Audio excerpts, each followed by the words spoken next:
أنعمت عليهم غير المغضوب عليهم ولا الضالين.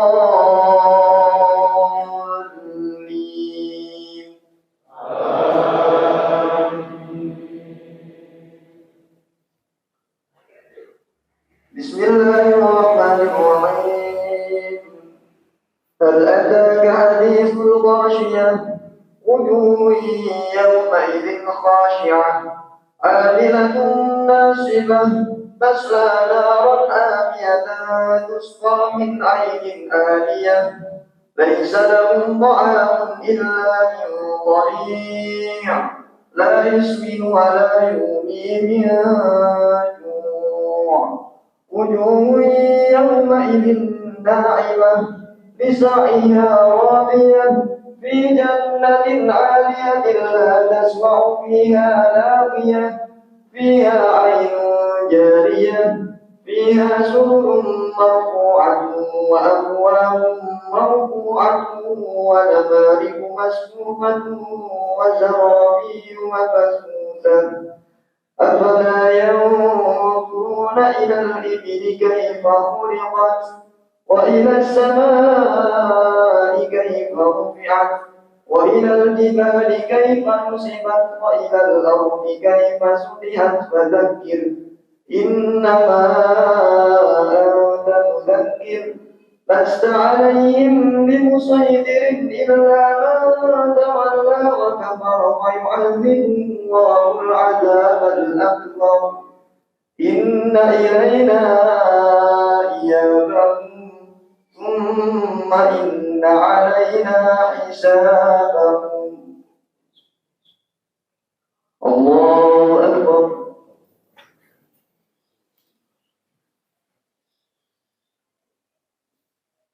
سمع الله لمن حمده. الله أكبر.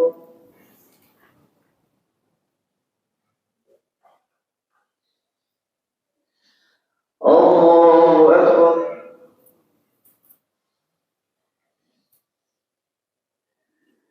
الله أكبر.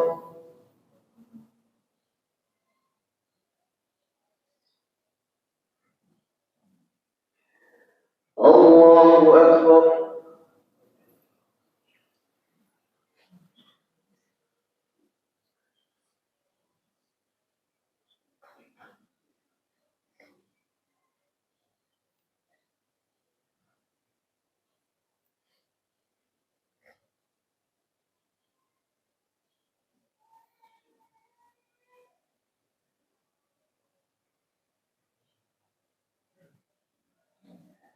السلام عليكم ورحمة الله. السلام عليكم ورحمة الله.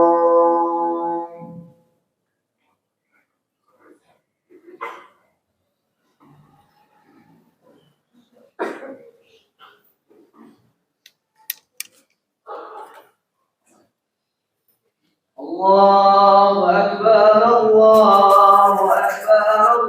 الله أكبر. لا إله إلا الله. الله أكبر. الله أكبر ولله. الله أكبر. الله أكبر. الله أكبر. الله أكبر. الله أكبر. الله أكبر. الله أكبر. الله أكبر. الله أكبر. الله أكبر كبيرا الحمد لله كثيرا وسبحان الله بكرة وأصيلا لا إله إلا الله وحده صدق وعده ونصر عبده وعز جنده وهزم الأحزاب وحده لا إله إلا الله ولا نعبد إلا إياه مخلصين له الدين walau karihal kafirun. Alhamdulillah alladzi hadana li hadza wa ma kunna linahtadiya laula an hadana Allah. Wa may yahdihillahu fala mudhillalah wa may yudlil fala hadiyalah. Asyhadu an la ilaha illallah wahdahu la syarikalah syahadatan abdul lam yahsya ilallah wa asyhadu anna Muhammadan abduhu wa rasuluh alladzi tarahu Allahu wastafa. Allahumma sholli wa sallim ala sayyidina Muhammad wa ala alihi wa sahbihi wa mawala amma ba'du. Fa ya ayyuhan nas ittaqullaha haqqa tuqatih wa la tamutunna illa wa antum muslimun. Wa'lamu anna yaumakum hadza yaum 'adzim wa 'idun karim. Ahallallahu lakum fihi ta'am wa harrama 'alaikum fihi siyam. Fa huwa yaumu tasbih wa tahmid wa tahlil wa ta'dzim wa tamjid fasabbihu rabbakum wa'dzimuhu wa tubu ilaihi wastaghfiruh. Allahu akbar, Allahu akbar, Allahu akbar. Masyarul muslimin rahimakumullah, di pagi yang penuh berkah ini kita diberi kesempatan oleh Allah berkumpul di masjid yang penuh berkah untuk melaksanakan sholat Idul Adha 1443 Hijriah. Kita baru saja rukuk dan sujud sebagai pernyataan dan perwujudan ketundukan dan ketaatan kita kepada Allah Subhanahu wa Ta'ala, mengagungkan namanya, menggemakan takbir dan tahmid sebagai pernyataan dan pengakuan atas keagungan Allah Subhanahu wa Ta'ala. Takbir yang kita ucapkan bukanlah sekedar gerak bibir tanpa arti, tetapi pengakuan dalam hati yang paling dalam, menyentuh dan menggetarkan relung-relung jiwa manusia yang mengimani Allah yang Maha Besar, Allah Maha Agung, tiada yang patut disembah kecuali Allah Subhanahu wa Ta'ala, dan Allah adalah Maha Kuasa atas segala-galanya.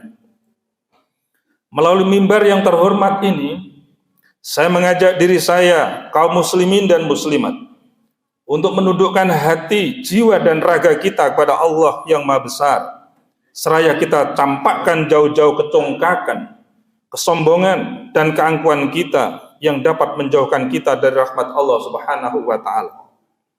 Kita ganti dengan ketundukan yang tulus dan ikhlas dengan selalu meningkatkan ketakwaan kita kepada Allah, dengan senantiasa menjalankan perintahnya dan menjauhkan segala apa yang telah dilarang oleh Allah Subhanahu wa Ta'ala. Lebih dari itu, di hari raya Idul Adha yang dihiasi dengan berbagai perlambang yang memiliki makna yang sangat dalam kehidupan manusia, kita perlu meningkatkan kualitas ibadah kita kepada Allah Subhanahu wa Ta'ala melalui Idul Kurban, karena di dalamnya mengandung nilai-nilai rohani dan kehidupan sosial kemanusiaan.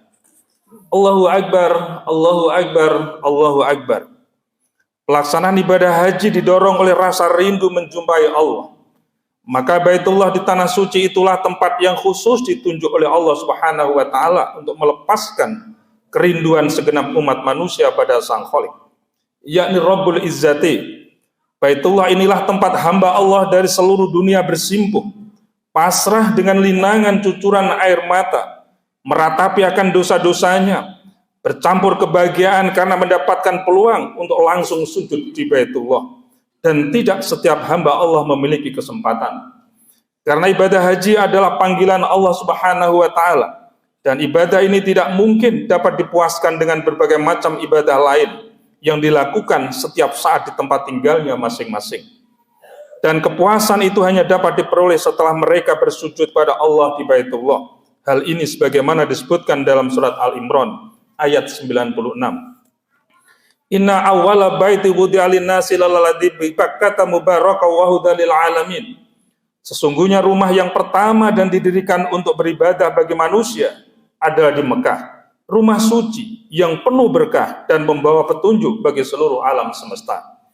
Masyarul muslimin rahimakumullah, kita semua memahami saat ini kita baru saja bisa menikmati kelonggaran-kelonggaran yang telah diberikan oleh pemerintah akibat wabah COVID-19. Tentu hal ini juga merupakan nikmat yang telah diberikan oleh Allah kepada kita. Para jamaah haji juga sudah bisa melaksanakan ibadahnya di tanah suci, walaupun masih sangat terbatas. Sebelumnya mereka harus menanti akibat kebijakan pemerintah Arab Saudi yang tidak membuka Ka'bah untuk jamaah luar negeri. Oleh karena itu kita harus semakin dekat dengan Allah Subhanahu wa Ta'ala. Hal ini tertera dalam Al-Quran surat Al-Baqarah 155.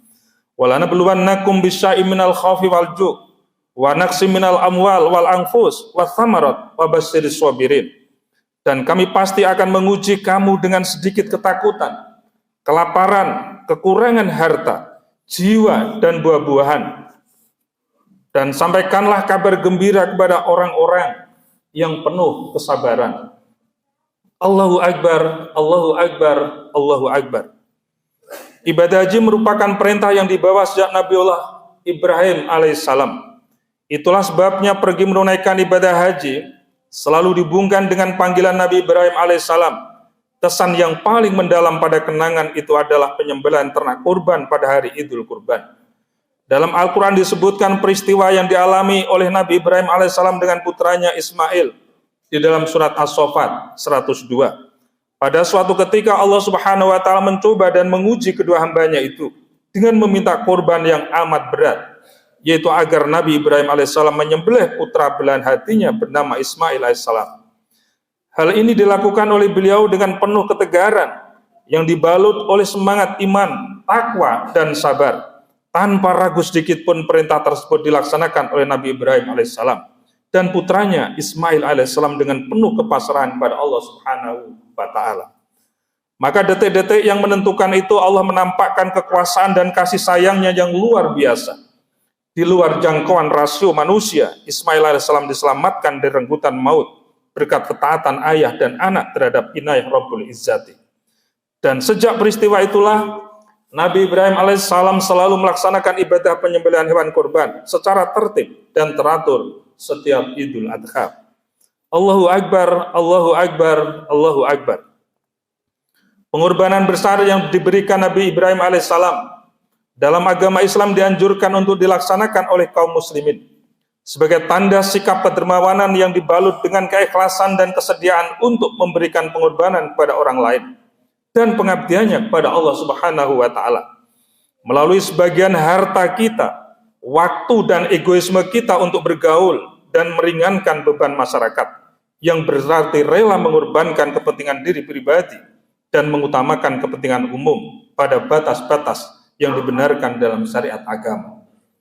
Berkorban merupakan ibadah yang diperintahkan dalam Islam.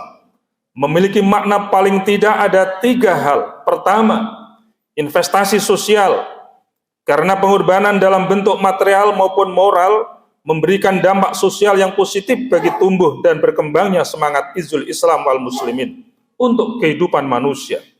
Dalam membangun budaya dan peradaban bagi kelangsungan generasi penerus. Hal ini dijelaskan dalam Al-Quran, surat An-Nisa ayat 114. La khaira fi katsirin min najwahum illa man amara bi shadaqatin aw ma'rufin aw islahin bainan nas wa may yaf'al dzalika ibtigha'a mardatillah fasawfa nu'tihi ajran 'azima. Bahwa tidak ada kebaikan dalam pembicaraan atau wacana yang diadakan kecuali untuk mengajak orang bersedekah, memerintahkan yang ma'ruf, atau untuk mendamaikan sengketa di antara masyarakat. Dan barang siapa melakukan itu karena ridha Allah, niscaya berbalas pahala yang besar. Kedua, investasi ekonomi, karena menggerakkan ekonomi masyarakat, sehingga terjadi sinergi antara penyedia jasa dengan pengguna jasa. Munculnya sistem ta'awun, sehingga terjadi proses pemberdayaan umat, yang pada akhirnya dapat memperkuat satu sama lain dalam mendukung stabilitas kehidupan yang baik dan bermartabat. Sebagaimana dijelaskan dalam Al-Quran surat Al-Lail ayat 5-10. Fa'amma man a'ta wattaqa wa saddaqa bil husna fasanuyassiruhu lil yusra wa amma man bakhila wastaghna wa kadzdzaba bil husna fasanuyassiruhu lil usra. Barang siapa memberi dan bertakwa serta membenarkan balasan yang sebaik-baiknya, maka niscaya kami beri kemudahan demi kemudahan. Dan barang siapa yang kikir dan merasa tidak memerlukan orang lain, serta mendustakan pahala yang lebih baik, maka niscaya kami bukakan baginya pintu kesulitan. Ketiga, investasi moral yang mampu mengikis kekikiran karena memiliki sifat kesetiakawanan sosial.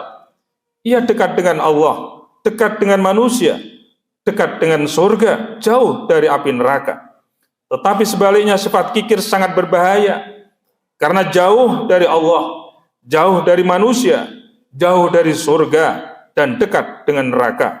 Sebagaimana yang diperingatkan dalam sabda Rasulullah Muhammad SAW, wattaqus suha, fa inna suha ahlaka man kana qablakum, hamalahum ala ansafaku bima'ahum, wastahallu maharimahum. Artinya, hati-hati dengan sifat kikir, sebab sesungguhnya kehancuran umat sebelum kalian diakibatkan kekikiran. Sifat kikir telah mendorong mereka untuk mengalirkan darah mereka dan menghalalkan hal-hal yang dilarang untuk mereka. Endingnya, pengorbanan di jalan Allah tentu saja sebagai investasi ukhrawi dan duniawi. Sebagaimana disebutkan dalam hadis, bahwa ibadah orang yang menyembelih binatang kurban sudah diterima Allah sebelum darahnya menetes ke tanah, dan merupakan seutama-utama ibadah pada 10 hari pertama bulan Dzulhijjah. Allahu Akbar, Allahu Akbar, Allahu Akbar. Allah Subhanahu wa Ta'ala mengutus Rasul bukan untuk amar ma'ruf nahi mungkar semata-mata, tetapi juga perintah untuk melepaskan beban penderitaan dan belenggu kaum fakir miskin. Tugas ini telah dilaksanakan oleh Rasulullah Muhammad SAW dengan paripurna. Pada saat itu, di tengah-tengah suatu bangsa, ketika orang-orang kaya hidup mewah di atas penderitaan orang-orang miskin, ketika budak-budak belian merintih dalam belenggu tuanya, ketika para penguasa membunuh orang-orang tak berdosa hanya untuk kesenangan, ketika para hakim memihak pemilik kekayaan dan memasukkan ke penjara orang-orang kecil yang tidak berdusta, Rasulullah SAW menyampaikan pesan Allah Subhanahu wa Ta'ala sebagaimana disebutkan dalam surat An-Nisa 75. Pamalakum la tuqatiluna fi sabilillahi wal mustad'afin minar rijali wan nisa'i wal wildan alladzina yaquluna rabbana akhrijna min hadhil qaryatid dhalim ahluha waj'al lana min ladunka waliyya waj'al lana min ladunka nasira. Mengapa kamu tidak mau berpegang di jalan Allah dan membela orang-orang tertindas, baik laki-laki maupun wanita dan anak-anak yang semuanya berdoa, ya Tuhan kami, keluarkan kami dari negeri yang zalim penduduknya ini, dan berilah kami pelindung dari sisimu, dan berilah kami pertolongan dari sisimu. Maka dari itu, kita renungkan sebagian nasihat Nabi Muhammad SAW. Apabila masyarakat sudah membenci orang-orang miskin dan menonjol-nonjolkan kehidupan dunia, rakus dalam mengumpulkan harta, maka mereka akan ditimpa 4 bencana. Zaman yang berat, pemimpin yang zalim, penegak hukum yang khianat, dan musuh yang mengancam. Allahu Akbar, Allahu Akbar, Allahu Akbar. Meneladani gerak langkah dan sikap Nabi Ibrahim alaihissalam ada tugas kita semua untuk mempertahankan keyakinan pada Allah Subhanahu wa Ta'ala. Nabi Ibrahim alaihissalam sebagai seorang ayah dapat dijadikan teladan oleh para ayah. Dia amat mencintai, mengasihi dan bertanggung jawab pada anak dan istrinya. Tetapi cintanya kepada Allah Subhanahu wa Ta'ala berada di atas segala-galanya. Oleh karena itu, dia rela mengorbankan apa saja, bahkan putra beliau belahan hatinya sekalipun lantaran memenuhi panggilan Ilai Rabbi. Godaan iblis yang tak ada hentinya tidak mampu menggoyahkan imannya. Bahkan semakin sabar, tabah, dan mantap hatinya. Kemudian Siti Hajar sebagai seorang istri, dan sekaligus sebagai ibu yang amat kuat imannya, ia setia pada suami, serta cinta dan kasih sayang kepada anaknya. Namun ketika Allah memerintahkan anak kesayangannya untuk disembelih, ia rela dan tetap sabar, serta tabah. Maka ibu semacam inilah yang patut selalu diteladani. Dia seorang ibu yang baik, sabar dan tabah. Dia tidak berduka ketika suaminya meninggalkan seorang diri di gurun Sahara. Dia tegar dan rela melepaskan keberikan suami untuk memenuhi panggilan Ilai Rabbi. Dia rela mengorbankan apa saja demi baktinya kepada Allah Subhanahu wa Ta'ala. Dia tidak mempan digoda setan walaupun godaan itu amat menggeliurkan. Dan dia menolak semua godaan itu. Kesetiaan istri pada suami dan ketabahan serta ketegaran mengemban tugas adalah sumber kesetiaan kehidupan rumah tangga. Peranan ibu amat penting dalam membentuk watak anak yang baik, dan ibu pula lah yang menentukan watak bangsa di kemudian hari. Sedangkan tokoh Nabi Ismail alaihissalam adalah sosok yang harus ditiru oleh para remaja untuk mewujudkan takwanya kepada Allah dan baktinya kepada orang tuanya.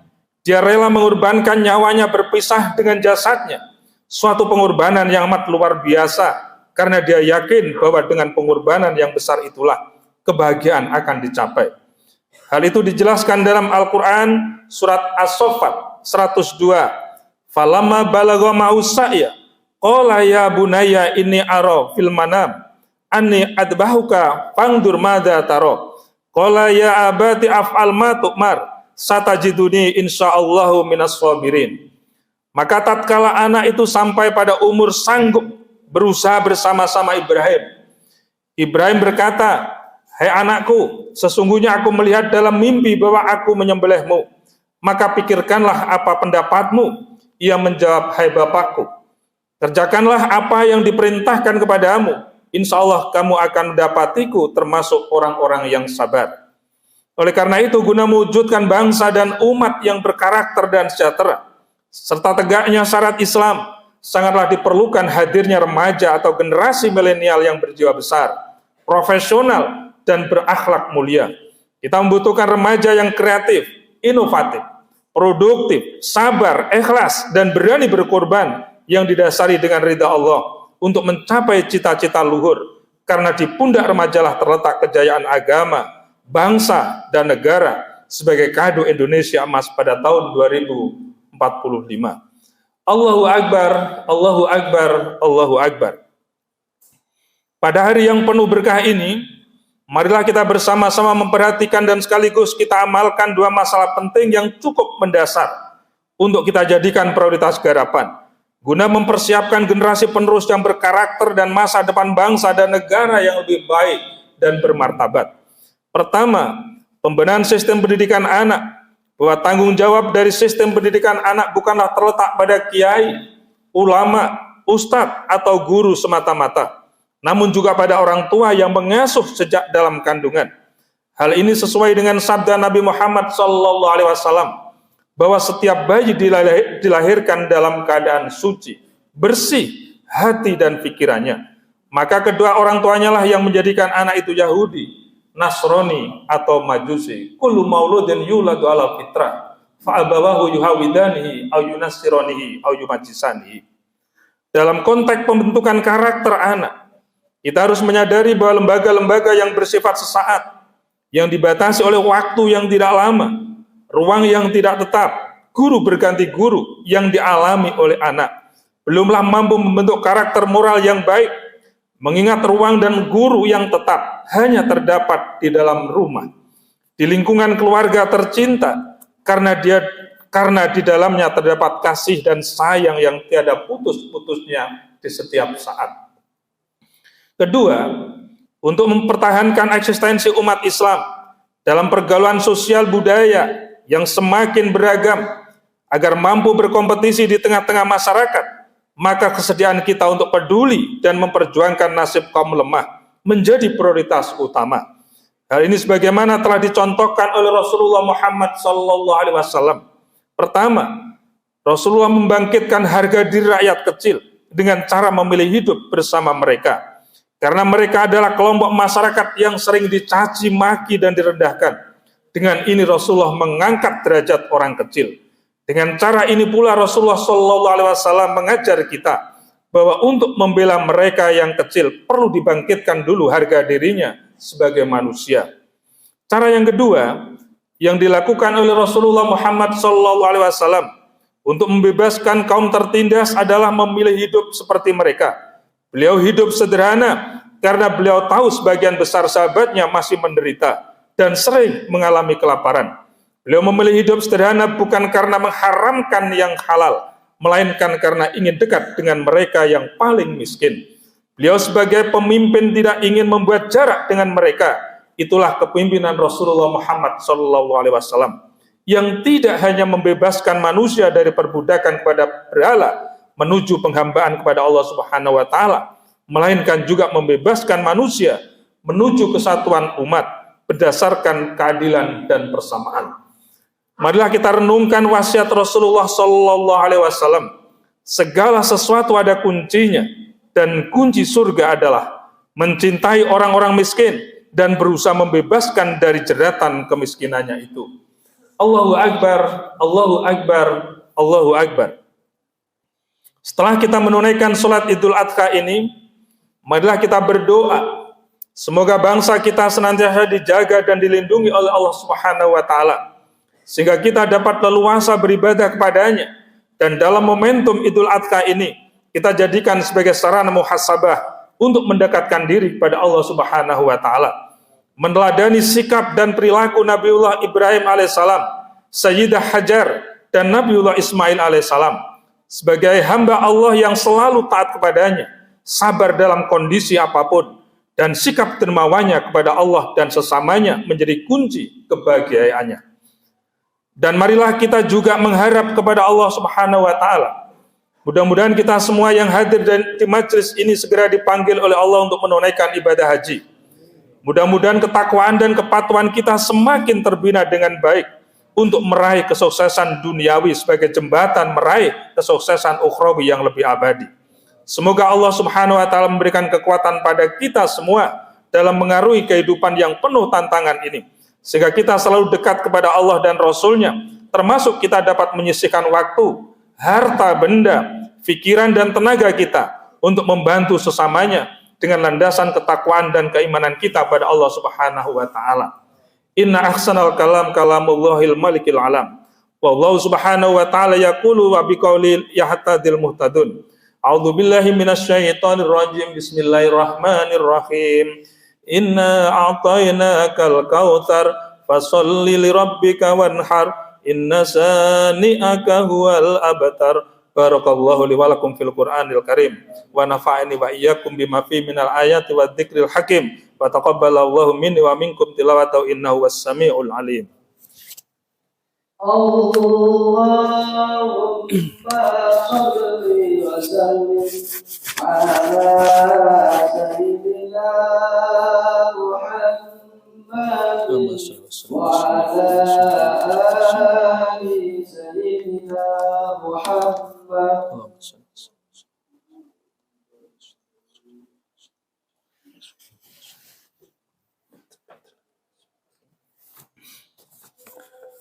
Allahu Akbar, Allahu Akbar, Allahu Akbar, Allahu Akbar, Allahu Akbar, Allahu Akbar, Allahu Akbar. Alhamdulillah, alhamdulillahi ala ihsani wa syukru lahu ala taufiqih wa imtinaih. Wa asyhadu an la ilaha illallah wahdahu la syarikalah. Wa asyhadu anna sayyidana Muhammadan abdu wa rasuluh adda ila ridwani. Allahumma sholli wa sallim ala sayyidina Muhammad wa ala alihi wa ashabihi wa sallam tasliman katsira. Amma ba'du, fa ya ayyuhan nas ittaqullaha fima amar wa antahu amma naha wa alamu anna Allah amarakum bi amri bid'afi bi nafsi wa thanna bi malaikati bi qudsi wa qala ta'ala inna Allaha wa malaikatahu yusholluna 'alan nabi ya ayyuhalladzina amanu shollu 'alaihi wa sallimu taslima. Allahumma sholli wa sallim ala sayyidina Muhammad sallallahu alaihi wasallam wa ala ali sayyidina Muhammad wa ala anbiya'ika wa rasulika wa malaikati muqarrabin warda Allahumma anil khulafa'ir rasyidin Abi Bakrin wa Umar wa Utsman wa Ali wa an baqiyati sahabati wa tabi'in wa tabi'in lahu bi ihsani ila yaumiddin warda anna ma'u bi rahmatika ya arhamar rahimin. Allahumma ighfir lil mu'minina wal mu'minat wal muslimina wal muslimat al ahya'i minhum wal amwat.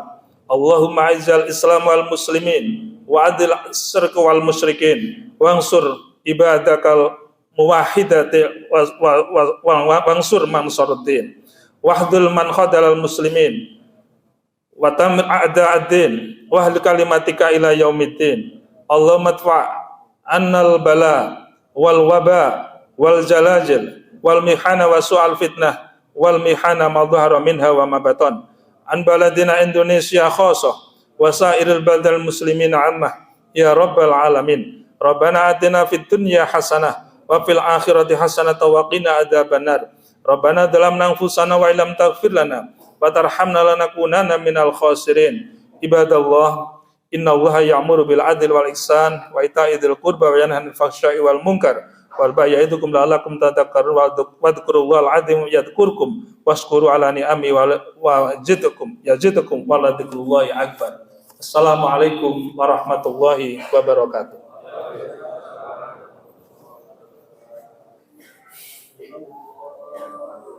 صل على محمد